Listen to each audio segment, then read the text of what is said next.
How to enable or disable CSS container queries in Safari on iPhone X. And okay guys, in your mobile phone, go to Settings.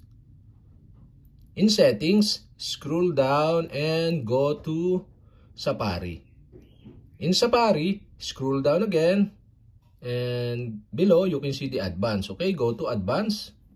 In Advanced, you can see here the experimental features. Okay, you can tap this. And experimental features, okay, scroll down and you can see here the CSS container queries. And the CSS container queries is disabled.